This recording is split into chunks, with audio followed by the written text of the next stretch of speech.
And joining me right now live in our New York studios is a man who I can't even keep track of how many networks this man is on. TBS, Sportsnet New York. He was a two-time Emmy Award winner with Sportsnet New York as well in his 11th season as a Mets analyst. He is Ron Darling. Good to see you, sir. Great to be here. Congratulations on your nomination. Appreciate that. From where I'm from, my friends always say this is a wicked smart show. Okay, so, yeah. Okay, very good. That's Brockman over there too. I like it. Wicked smart. Well done, Ron. So I held up the in the television-only segment that for our radio audience moments ago, held up the front and back pages that Matt Harvey's on, all of them, and you know. They always choose a photograph where he looks like he's in distress. He's not smiling, right? Of course. He's just gotten beat up, and then he's sitting there in the dugout staring down at the ground. And I asked if you've ever gotten that treatment here for your time with the Mets. I did. In 1986, I spent a night in jail. 4 of us ended up getting in a brouhaha at a establishment. Yes. And it was one of those things that I kind of had to protect a teammate. I ended up spending the night in jail. I know we were all over the papers, but we were in Houston at the time, so we didn't have to see him. But when something like this happens to a player, he doesn't leave his apartment. He certainly doesn't buy any papers, doesn't turn on the TV. You go straight from your apartment, garage, ballpark, garage, apartment. That's it. Do you remember what the headline was? I don't know what the headline was. Hawaiian 5-0. Could that have been that for you? There was 4 of us, so it might have been a gang of 4 kind of deal. But it was who was it? Do you remember who? Yeah, it was Rick Aguilera, Bobby Ojeda, and Tim Tuffle, and you and me, and it was an awful night. But that team somehow, some way, it gave you like real great street cred that you had somehow spent the night in jail. This is a little different for me. I bet. So let's stay in the here and now right now. Why did this happen, best you know and can tell? Well, best I know is, you know, when you think about the rashness of making that decision, I think at some point, Sandy Alderson just had enough and made the decision at a time when the team had won 2 straight. They're playing as well as they have played. They really needed some pitching. So it was a decision really made regardless of what they needed on the field. It had become the tipping point, obviously. And, you know, where they go from here is going to be interesting. Tipping point of what? Tipping point of, I think that things have happened in the past that the team has not been comfortable with. And this not coming to the ballpark. I'll tell you, as many years as I've played, and of course, even the day I spent the night in the ballpark, I made it to the in jail. I spent it to the ballpark the next day. All my time, no one does not come to the ballpark. I don't care how sick you are. You always come. The trainers give you the okay to go home, but there never is an instance where you would call and say, "Hey, I'm not feeling great today. I'll see you guys tomorrow." It's just something that just never happens. And his teammates have called him out too. Yeah, well, I mean, certainly that is going to be the repercussions of this entire thing. Is that, you know, teammates are, you know, are we pulling on the same rope or aren't we? I mean, are we all in this together? Because there's really bad times that happen in baseball. There's really good times, and the teams that stick together have the best chance to weather those bad times. So when these things happen, what happens in a clubhouse is guys go, you know, what the hell is happening here? I mean, come on. We need everybody on board. Syndergaard just got injured. Certainly every pitcher has to be ready to go, and when these things happen, it makes you really scratch your head. Ron Darling here in the Rich Eisen Show studio in New York City. 844-204-RICH is the number to dial to have a conversation about anything you hear on our show. Let's get to Syndergaard in a second, but I think, you know, we're sort of around the edges of what folks are talking about with Matt Harvey. That he's a guy who likes the lifestyle. He likes the fast lane, if you will. That's been always a conversation. That he's always focusing on the glitz and glamour, not the hard work it takes to actually succeed in Major League Baseball. So the question I have for you: is he cut out for New York City? Yeah, I don't know if that's entirely true.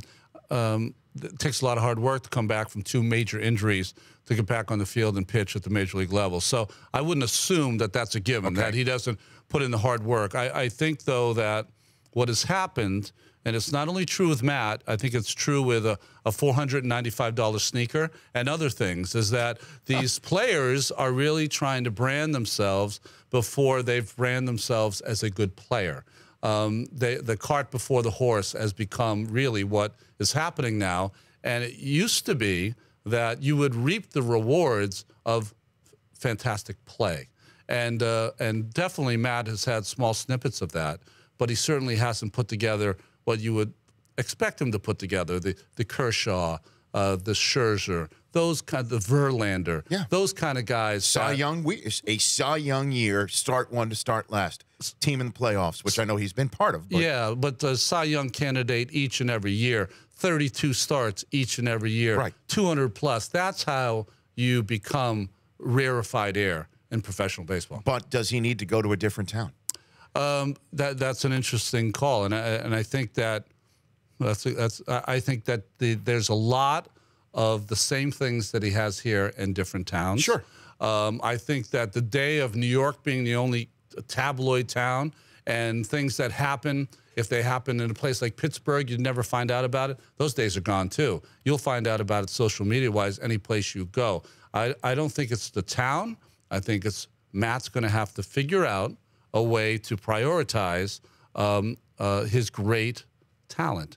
And that is that, does he want to be Seaver-like, or does he want to kind of traipse his way through a decent career? Well, in that respect, too, it's just, Ron, is that I mean, you're not just throwing that name out with Seaver. Okay, this town wants him to be the next Tom Seaver. They want him to be the next Doc Gooden as well. Yeah, but that has been on him since the minute he started pitching for the Mets. Right-handed power hitter, power pitcher. Let's get him on the mound, and he could be our Seaver to lead us to the promised land. And that's why, maybe it's got to be a different town. Yeah, I didn't. I threw that name out there because, you know, when he came up in 2012 with a bang, and in 2013, sometimes it's hard for people to remember, but every single time he went out there, it was magic. It's a festival. It was magic. It was 7 innings, no runs, maybe 1 run they would get off him. And it was Seaver-like. Well, it was also Seaver-like in the lack of run support as and well. lack of runs. And it wasn't a good team either. Right. So he really came at a time where he was going to be Seaver in a way that he was going to bring the New York Mets back to be a playoff kind of team. I didn't answer your question. It's okay. So does he need to be in another town? I would say if you asked me that today, that would probably help his career, not hurt his career. Ron Darling here in the Rich Eisen Show studio. I want to take a 60-second break, come back, and talk about Syndergaard, who's basically, I'm not going in the MRI tube. And then we saw what happened. He's now hurt, and who knows when he's going to come back. And by the way, we're here in New York City for New York Week, and the team with the best record in baseball resides in this town as well. That's right. After an 18-inning marathon last night for them to sweep the defending World Series champs, Yankees swept the Cubs. We'll talk about all that and more with Ron Darling when we're back in 60 seconds from New York on the Rich Eisen Show. Ron Darling here in studio, and just to double down, I guess, on the Harvey suspension, right.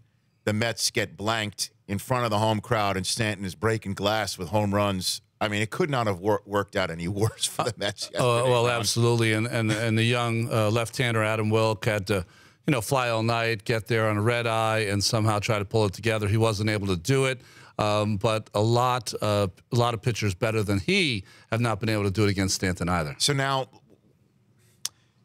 can you point a finger at Noah Syndergaard and say he should have gotten sat, or a finger at Alderson and say, we're in charge, you're getting in the MRI tube, and we're going to sit you. You're going to be put on the DL. I mean, what happened right there, Ron? Yeah, well, I mean, I wasn't there, but I would say from looking from the outside in, is that, you know, you're looking at, you know, certain, when I look at baseball now, you know, remember, I started playing 35 years ago professionally, so I've seen baseball really transform where the players really had no power. Yeah. And over the course of your career, if you never spoke to the general manager and the manager during the course of the year, that was a great year.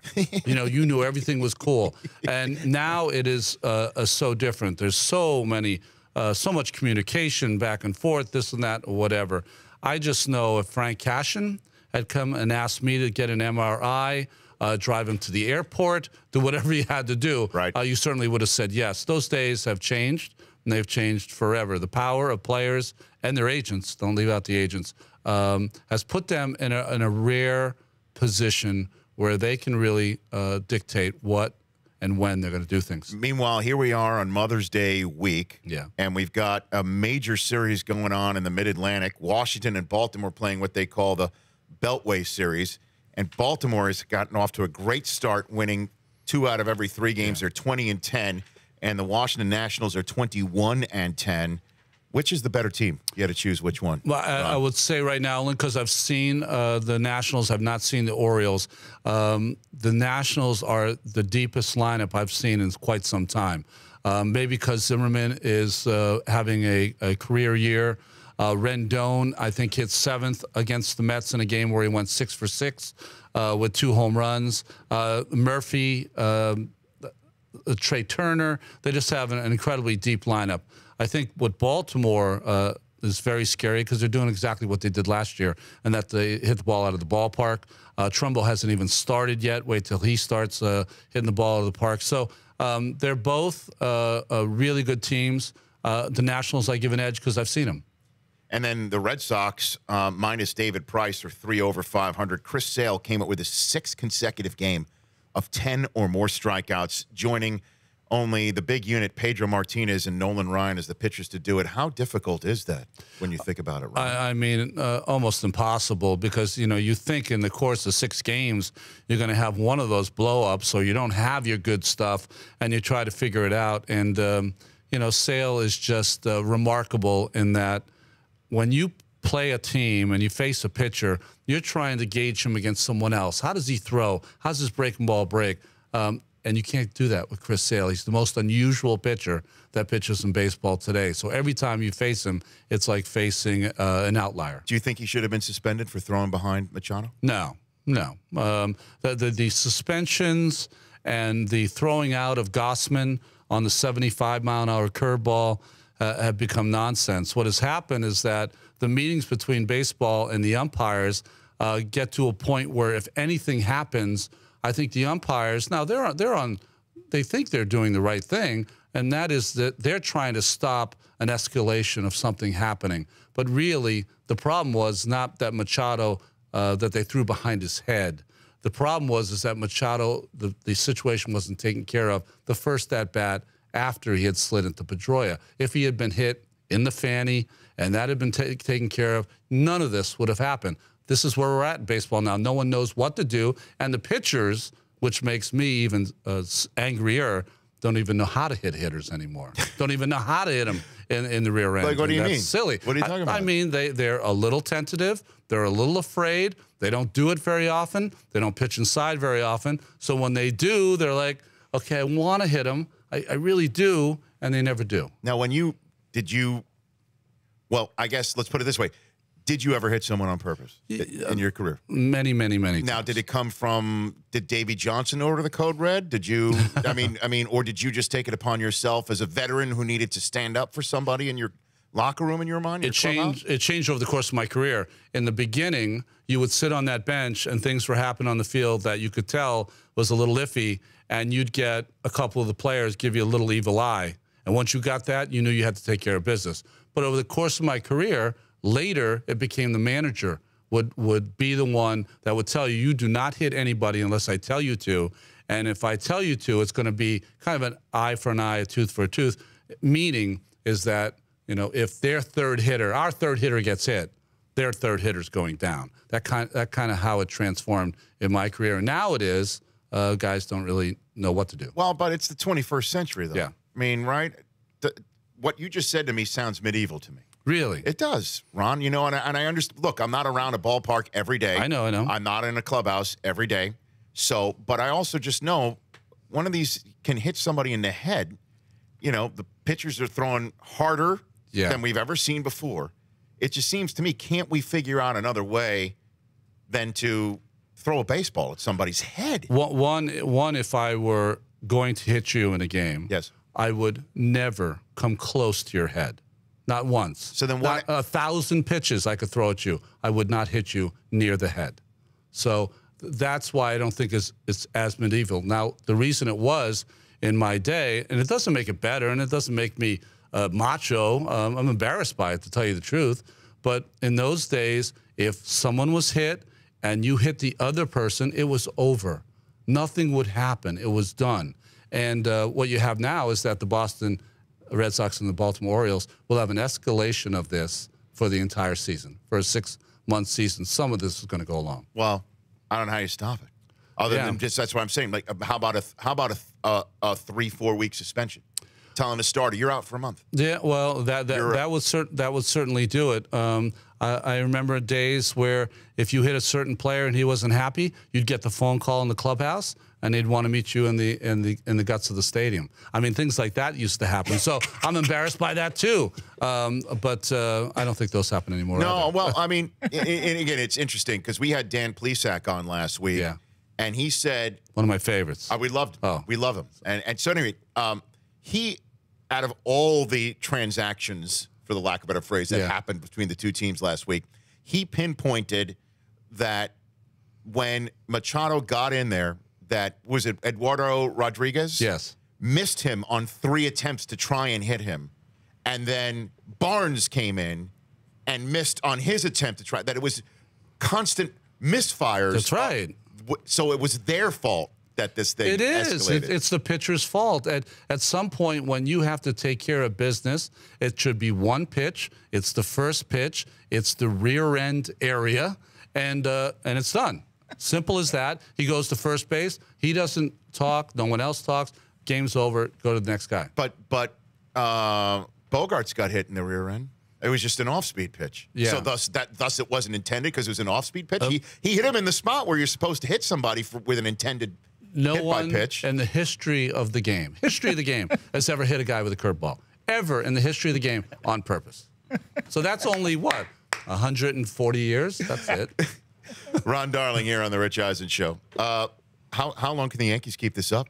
Ron, they're 20-9. Aaron Judge is on fire. They've got these young kids who are coming up right now. Not even the young kids that they acquired in those big Miller and Chapman trades last year, mixed with the veterans. They're on fire right now. You haven't even seen Torres yet. Yeah, exactly. I think what's great about it, and you see it with the Cubs, of course, is that the teams that have all this young talent, I'm talking talent that's on the field every single day that can make a difference. How long can they do it? I think they can do it because somehow, some way, this young talent has re-energized, revitalized this organization that has had amazing stars, but stars kind of on the back end of their careers, a team that wasn't very athletic for a long period of time. You're watching them occasionally steal bases. You're talking about speed from Aaron Hicks. You're talking about some really solid defense. And they're starters now. Pineda looks like he might have turned a corner. Severino looks like he's the guy that maybe he's going to be, that everyone thought he would be. And CC Sabathia has made that transformation. Honestly, it's fun to watch. And the Astros are fun to watch, too? Astros are a real good bunch to watch every single day. Yeah, the question is when it all comes down to it, are the Indians just going to be like this year's Cavs, where they'll go through the regular season in a certain way, just get to the playoffs, and then they're going to suddenly be unbeatable? You know, I mean, flip the switch. Well, it depends on health because as opposed to the Cubs and other teams, really their strength, and they've got some really good position players, their strength really that's starting pitching. Right. Well, Brantley looks returned to form. You know, I'm happy for him because he's gone through a lot. He's a star player. And his career was in jeopardy, and I'm really glad that he's back. All right, so you're heading to the stadium tonight, Citi Field? Stadium. Giants are in town? Yeah, no Harvey, just Mets, Giants. Oh, my gosh. Right? What's going to happen? Last one. So when it's all putting a button on this, do you think this is going to sink in? Like, is Harvey going to come back a new man? Do the Mets hope that or think it can happen? I think that the pressure that was on him every fifth day to perform has just been exponentially upgraded because of this. Every start is going to be looked at with a fine eye, and it's going to make for a long year. Listen, being a starting pitcher is very easy. This is all you do. You wake up, you kick ass. The next day, next 4 days, you work out harder than anyone else, and then you wake up again and you kick ass. That's really all a starting pitcher does. Hopefully Matt will start that. Ron Darling, you are the man. Love having you on. Thanks, Love having you in studio. Check him out on Sportsnet New York, TBS. Am I missing anything else? No, just the acronyms. We try to keep it to 3 letters. Okay, I got it. Okay, SNY, TBS, and RES here from NYC. Right. The Rich Eisen Show, weekdays at noon Eastern on Audience. If you liked some of that, get some more of that on the Rich Eisen Show app. Follow all the information you see right here on the Rich Eisen Show.